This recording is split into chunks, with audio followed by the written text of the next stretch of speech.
Hello, dear children. Now we will study about the work of the sea waves. What are sea waves? The waves which are found in sea and ocean. This water present in the sea performs erosional and the depositional work. And how it is doing? With the help of the sea waves. This work of erosion and deposition is also aided by currents, tides, and storms. The work of erosion and deposition, which is done by the sea waves, is known as marine erosion or marine deposition. And this is generally done along the coast, and that is why this leads to the different types of landforms along the coast, which are known as coastal landforms. The strong sea waves, they strike against the coast and resulting in the breakdown of the rocks into fragments. Many large and small cracks, they develop on the rocky surface, and in due course of time these cracks they become big and big. Thereby they form very large cavities. This happens continuously, and these cavities they develop or they form sea caves. So these sea caves are what? They are hollow-like caves which are formed on the rocks. And when these cavities they become bigger and bigger on the roof of the caves, and they form the sea arches. When the roof of the sea arch is further eroded by the sea waves, it collapses, means it breaks, and the pillars of the rocks are left standing in the open water, and this results in the formation of stacks. These are the wall-like features. Sea cliff is a steep rocky coast rising almost vertically above the sea water. Then the sea waves they deposit the sediments along the seashores, and this results in the formation of beaches.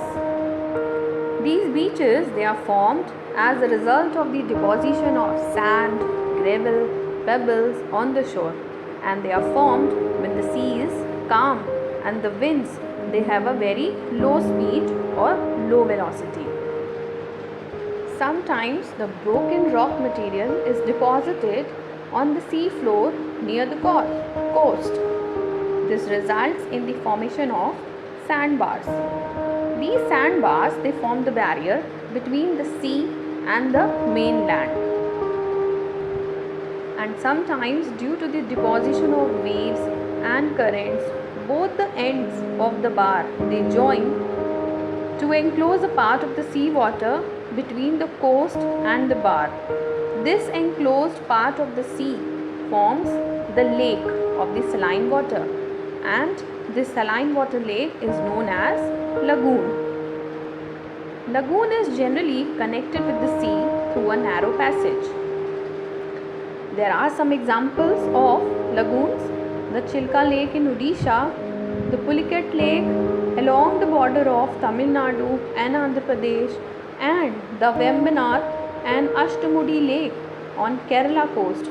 These are the examples of some lagoons on the eastern and the western coast of South India.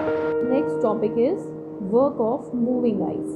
The snow which falls in high altitude and higher latitude, it gets accumulated to form these snowfields, and these snowfields they are just situated above the snow lines.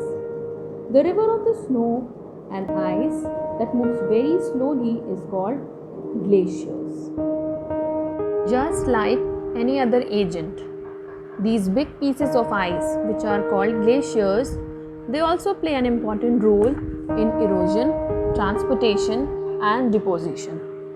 A glacier can bring about changes in the existing landform, as well as it leads to the creation of some new landforms. The pure ice cannot do much, but when this moving ice passes through the valley, some rock fragments they fall into the moving ice from the slopes of the mountain. And then these big pieces of ice, they pick up these rock pieces from the valley floor, and these small fragments of rock act as the tool of erosion. They rub against the side and they cause erosion. Continuous erosion leads to the formation of U-shaped valley with a flat bottom and the vertical sides. Glaciers which erode the landscape by bulldozing the soil and the stones to expose the solid rock below. They also carve out the deep hollow there, and these hollow armchair-like depressions are called cirques. And when the glacial ice melts, these depressions are filled up with water, and then they are called tarn. Means they take the shape of the beautiful lakes in the mountain, and they are known as tarn. These big pieces of ice, that is the glaciers, when they start melting, their capacity to carry the load starts decreasing, and then these rock materials which they carry, they get deposited on the side of the valley, and this gives rise to the glacial moraines. This means the material which is carried by the glaciers, like big rocks, small rocks, sand, silt, they all get deposited in the form of glacial moraines. Next topic is work of wind. Wind also acts as a very important tool of erosion, especially in the desert areas. You must have seen any desert. In India, we have desert in Rajasthan. In the absence of moisture, the fragments of rock, they lie loose on the surface just because there is no water, and also there is no vegetation, mean no plants are found there. Due to the absence of moisture and vegetation, the wind blows freely. Whenever there is any strong wind, it carries a huge amount of sand, dust particles and gravel with it. And these loose material, it acts as an important tool in eroding the rocks. The work of the wind is limited only to the few meters above the ground. The reason is that the rock particles cannot be carried by the wind high up in the air. And near the ground, the work again slows.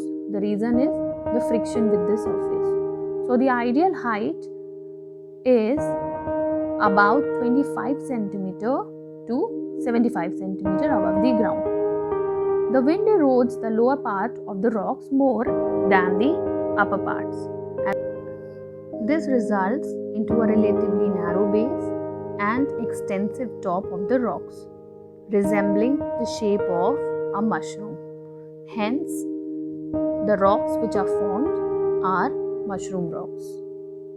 The depositional work of the wind, it decreases, especially when some obstruction comes in its way, like trees, bushes, forest, building, and the fine dust particles, they get deposited extensively, resulting in the formation of loess.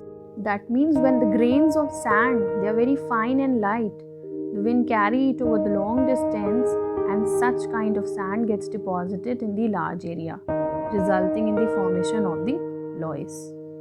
It is porous and the river cut deep valley through it.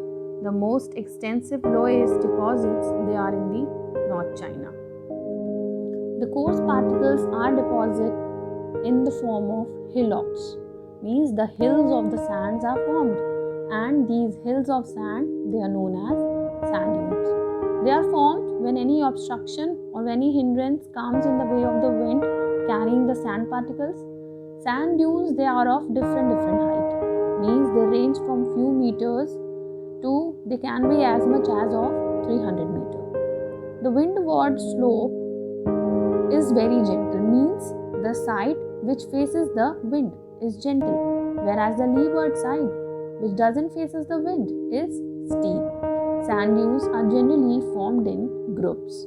Sand dunes have a tendency to migrate, means they keep changing. They keep changing as per the direction of the wind. but they are very harmful for the agricultural fields because they destroy the crops as well as human settlements, and the forest they can also be buried under the sand cover. So in all we can say that these sand dunes they cause a lot of destruction. So with this we come to an end of the chapter. I hope you all have understood the chapter well. Thank you, children.